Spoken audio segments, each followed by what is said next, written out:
Hello AC 24 batch already তোমরা আমাদেরকে প্রশ্ন করা শুরু করেছো ভাইয়া আমরা কিছুদিন পরে যে ঢাকা বিশ্ববিদ্যালয়ে ভর্তি পরীক্ষায় বসবো এখানে আমাদের প্রস্তুতিটা কেমন হওয়া উচিত।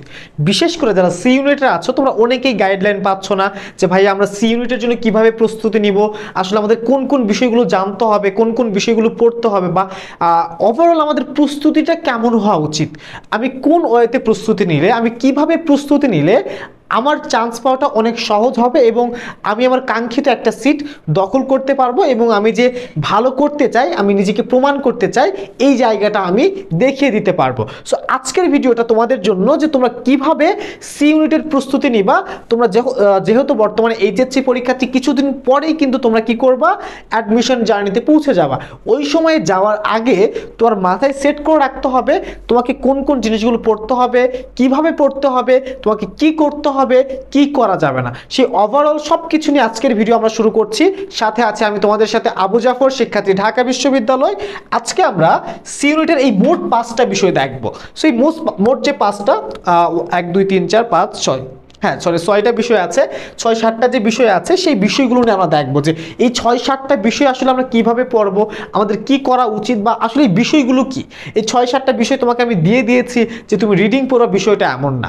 আমি আমার মতো করে সাজিয়েছি, তোমাকে প্রত্যেকটা পয়েন্ট বুঝিয়ে দিব তোমাকে কি করতে হবে, তোমার প্রস্তুতিটা কেমন হওয়া উচিত, কিভাবে হওয়া উচিত।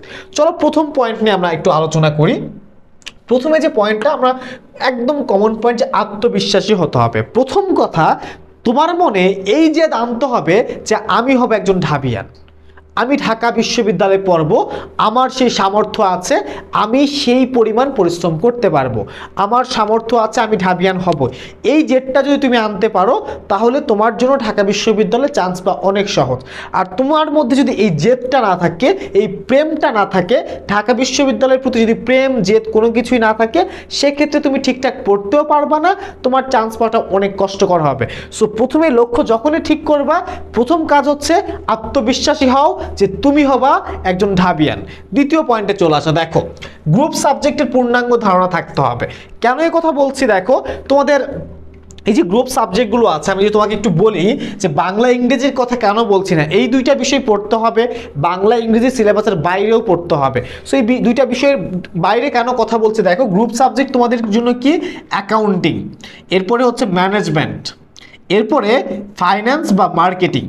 এই 3টা সাবজেক্ট থেকে তোমাদের মোটামুটি এমসিকিউতে কত 36 মার্কের মতো প্রশ্ন হবে। যদি প্রশ্ন প্যাটার্ন ঠিক থাকে এমসিকিউ 12 করে হবে। তার মানে টোটাল এখানে তোমাদের কত মার্কের প্রশ্ন হচ্ছে, দেখো 36 মার্কস, 36 মার্কে তোমরা প্রশ্ন পেয়ে যাচ্ছ। এই প্রশ্ন 36 মার্কের যে প্রশ্নটা, সেটা তোমরা 100% সিলেবাস থেকেই পাবা, 100% সিলেবাস থেকে পাবা। সো এই যে সিলেবাস থেকে আমরা প্রশ্নগুলো পাবো, এখন আমি যদি আমার সিলেবাস কমপ্লিট না করি, এইচএসসির সময়টাতে আমি যদি নিজেকে প্রিপেয়ার না করি, আমি অ্যাকাউন্টিংটা না জানি, আমি ম্যানেজমেন্টটা না জানি, আমি ফাইন্যান্স বা মার্কেটিং না পড়ি, সেক্ষেত্রে তোমার কিন্তু এই জায়গাটা থেকে তুমি ধরা খেয়ে যাবা। এবং এটা কিন্তু অনেক বড় একটা অংশ। বাকি দুইটা বাংলা এবং ইংরেজি, বাংলা এবং ইংরেজি এই দুইটা থেকে 24 মার্ক। তার মানে তোমার গ্রুপ সাবজেক্ট থেকে এমসিকিউতে 36 মার্ক থাকছে। তোমার বড় পোর্শনটা কিন্তু তোমার গ্রুপ সাবজেক্ট। তোমার যদি গ্রুপ সাবজেক্ট নিয়ে সম্পূর্ণ ধারণা ক্লিয়ার না থাকে, তুমি প্রত্যেকটা চ্যাপ্টার না পড়ো, তুমি যদি এই জায়গায় গ্যাপ রেখে যাও, অ্যাডমিশন তুমি অনেক বেশি ভুগবে। সো যার কারণে আমি তোমাদেরকে বলবো, তোমার অবশ্যই তোমার যে গ্রুপ সাবজেক্টগুলো আছে সেগুলো খুব মনোযোগ দিয়ে পড়ো। সেই সাবজেক্টগুলোর যে প্রত্যেকটা পয়েন্ট আছে ক্লিয়ার করো, এখনো সময় আছে, সেগুলো আবার রিভাইজ করো। যে পরীক্ষাগুলো হয় নাই, সে পরীক্ষায় যে সাবজেক্টটা পরীক্ষা হবে সেই সাবজেক্টটা ভালো করে পড়ো। তোমার টার্গেট কখনোই হওয়া উচিত না যে আমি এইচএসসিতে A+ পাবো। আমাদের টার্গেট হওয়া উচিত কি, এইচএসসিতে A+ ভালো করব, সেই সাথে ঢাকা বিশ্ববিদ্যালয় সহ অন্যান্য সকল পাবলিক বিশ্ববিদ্যালয়ে আমরা একটা সিট নিশ্চিত করব। 3 নম্বর পয়েন্টটা কি, দেখো যে ঢাবির প্রশ্ন প্যাটার্ন জানা, এটা একটা ফরজ কাজ। দেখো বিভিন্ন বিশ্ববিদ্যালয় আছে, চট্টগ্রাম, রাজশাহী, জাহাঙ্গীরনগর, গুচ্ছ। সো এই বিশ্ববিদ্যালয়ের যে প্রশ্নগুলো হয় এগুলোর চেয়ে কিন্তু ঢাবির প্রশ্ন প্যাটার্ন কিছুটা আলাদা, কিছুটা স্ট্যান্ডার্ড। সো এই যে প্রশ্ন প্যাটার্ন যদি তুমি জানতে চাও, তোমাকে কি করতে হবে ভাইয়া, প্রশ্ন ব্যাংক পড়তে হবে। প্রশ্ন ব্যাংক পড়তে হবে। সো এই প্রশ্ন ব্যাংক যখন তুমি পড়বা, তুমি তখন দেখতে পাবা যে ঢাকা বিশ্ববিদ্যালয় কোন স্ট্যান্ডার্ডে প্রশ্ন করছে, কিভাবে প্রশ্ন করছে, কোন আদালতে প্রশ্ন করছে। তখন তুমি বুঝে যাবা যে কোনটা পড়তে হবে, কোনটা পড়া উচিত নেই। ধরো তোমাকে আমি একটা উদাহরণ দিই, তুমি যদি বিগত বছরের প্রশ্নগুলো পড়ে ফেলো, মার্কেটিং এর কথা বলি, মার্কেটিং যে সাবজেক্টটা আমাদের আছে, সো এই সাবজেক্টের দুইটা পার্ট আমরা আছে, একটা ফার্স্ট পার্ট আরেকটা হচ্ছে সেকেন্ড পার্ট। সো এই সেকেন্ড পার্ট যেটা আছে, এখান থেকে 11টার মতো প্রশ্ন হয়, ফার্স্ট পার্ট থেকে 1টার মতো প্রশ্ন হয়। সো এই যে একটা প্রশ্ন হয় ফার্স্ট পার্ট থেকে, কোন জায়গা থেকে প্রশ্ন হয় ওই জায়গাটা যদি তোমাকে আমি ধরাই দেই, তোমাকে পুরো বইটা পড়তে হচ্ছে না। দেখো তুমি যদি এখন গদবাদা ফার্স্ট পার্ট সেকেন্ড পার্ট সব কিছু পড়তে যাও, তোমার জন্য এই যে সময় ব্যয় হবে, তোমার মাথায় অতিরিক্ত প্যারা চলে আসবে, সব কিছু মিলে তোমাদের জন্য একটা জট লেগে যেতে পারে। বাট যখন তুমি প্রশ্ন প্যাটার্ন জানবা, প্রশ্ন প্যাটার্ন আমরা তোমাকে জানাবো যে এই জায়গাগুলো পড়তে হবে, এগুলো পড়তে হবে না, তখন কিন্তু তুমি বুঝতে পারবা তোমার কোনটা পড়া উচিত, কোনটা পড়া উচিত না, প্রশ্ন স্ট্যান্ডার্ডটা কি, তখন তোমার জন্য চান্স পাওয়াটা অনেক ইজি হয়ে যাবে। এরপরে ঢাকা বিশ্ববিদ্যালয়ে আরও একটা বড় জায়গা হচ্ছে লিখিত পরীক্ষা, যেটা অন্যান্য বিশ্ববিদ্যালয়ে হয় না। লিখিত প্রশ্ন পরীক্ষা তুমি যদি 2019-20 সেশনে দেখো, তখন থেকে শুরু হয়েছে, এরপরে 20-21, তারপরে 21-22, 22-23। সো প্রত্যেক বছর কিছুটা চেঞ্জেস এসেছে। তুমি যদি ওই 19-20 বা 20-21 সেটা ধরে থাকো, বা 21-22 এটা শুধু পড়ে থাকো, 22-23 এটা শুধু পড়ে থাকো, তাহলে কিন্তু তুমি ধরা খাবা। তোমাকে দেখতে হবে 4 বছর কি কি পরিবর্তন এসেছে, আবার নতুন কি কি পরিবর্তন আসতে পারে, এই জায়গাটা ধরতে হবে। লিখিত পরীক্ষার জন্য সর্বোচ্চ প্রস্তুতি নিতে হবে। এরপরে দেখো মডেল টেস্ট। কেন মডেল টেস্ট দিব? তুমি যে পরীক্ষাটার জন্য পড়ছো, তোমাকে পর্যাপ্ত মডেল টেস্ট দিতে হবে। শুধু গদবাধা পড়লেই হবে না, আমি যে পড়ছি আমার পড়া কতটুকু হচ্ছে, কতটুকু সঠিক হচ্ছে, এটা তো অবশ্যই যাচাই করতে হবে। এই জন্য তোমাকে প্রতিনিয়ত পর্যাপ্ত মডেল টেস্ট দিতে হবে। তুমি যে চ্যাপ্টারটা পড়বা ওই চ্যাপ্টারের উপর ভিত্তি করে মডেল টেস্ট দিতে পারো, পূর্ণাঙ্গ মডেল টেস্ট দিতে পারো। এই মডেল টেস্টগুলো দেওয়া তোমাদের জন্য ফরজে আইন। এরপরের পয়েন্টটা দেখো যে হাল ছাড়া যাবে না। এই যে অ্যাডমিশন টাইমে অনেক ডিলেমা আসবে, দেখবা যে তোমার প্রথম 1 মাস অনেক ভালো পড়েছো, প্রথম 1 মাস তুমি একদম হাই ভোল্টেজে পড়েছো, তোমার অনেক জেদ, তুমি পড়তেছো। দ্বিতীয় মাসে গিয়ে দেখবা যে তোমার জেদ কমে গেছে, তৃতীয় মাসে আরও কমে যাবে, ফোর্থ মাসে বা চতুর্থ মাসে আরও কমবে। বাট তুমি যদি এভাবে কমাইতে দাও, তাহলে তোমার জন্য বিপদ আছে। বাট তুমি যদি যখনই জেদ কমে যাবে, তুমি একবার ঢাকা বিশ্ববিদ্যালয়ে আসো, এসে দেখো এই ছেলে মেয়েগুলো কি করছে, আবার নিজেকে উদ্দীপ্ত করো, আমাদের কাছে আসো, পরামর্শ নাও, তারপরও নিজেকে আবার উজ্জীবিত করে আবার প্রথমের মতো পড়া শুরু করে দাও। কখনোই হাল ছাড়া যাবে না।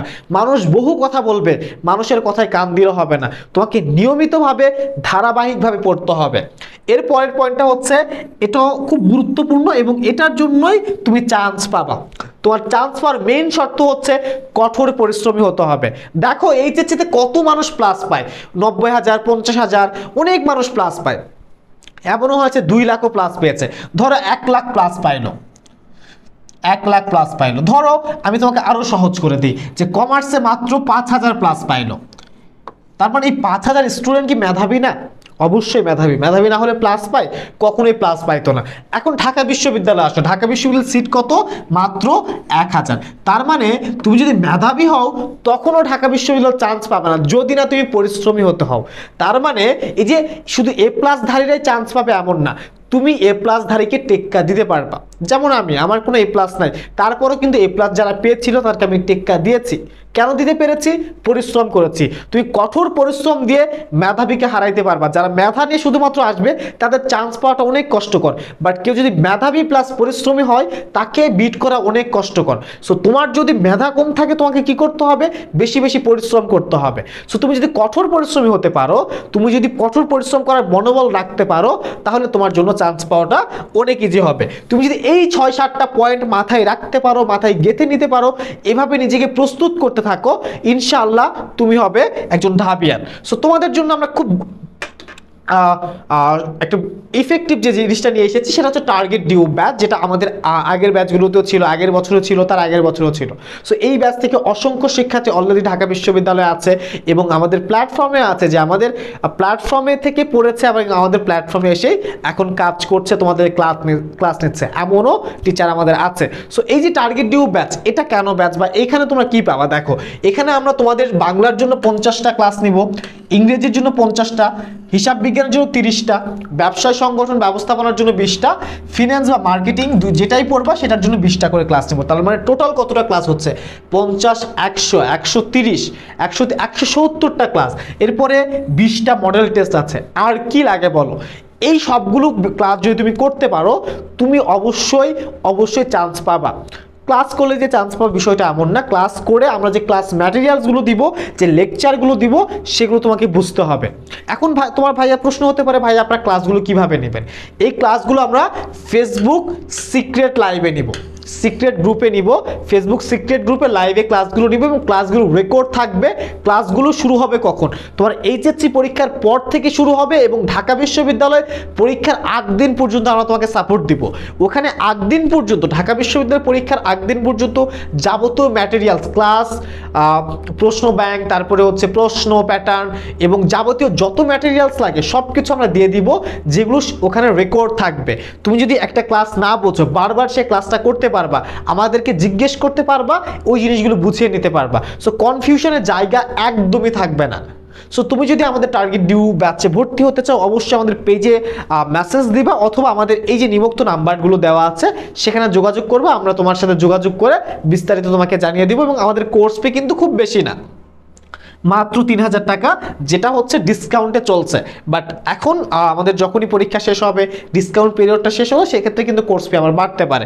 সো আর দেরি না করে দ্রুত যুক্ত হয়ে যাও টার্গেট ডিউ ব্যাচে, যেই ব্যাচে তোমাদের সাথে থাকবে ঢাকা বিশ্ববিদ্যালয়ে অধ্যয়নরত যে মেধাবী শিক্ষার্থী আছে তারা, এবং তোমরা কাদের ক্লাসগুলো পাবা? যারা ঢাকা বিশ্ববিদ্যালয়ের টপ পজিশনে ছিল, যারা এমসিকিউতে ভালো করেছে, রিটেনে ভালো করেছে, এই মানুষগুলোকেই তোমরা ইনশাল্লাহ ক্লাসে পাবা। আমরা কিন্তু হিসাব বিজ্ঞান ক্লাসে অবশ্যই পাবা। সো তোমাদের সকলের জন্য শুভকামনা থাকবে এবং আমাদের সাথে আসার আহ্বান থাকবে। সবাই ভালো থাকো, সুস্থ থাকো, আল্লাহ হাফেজ।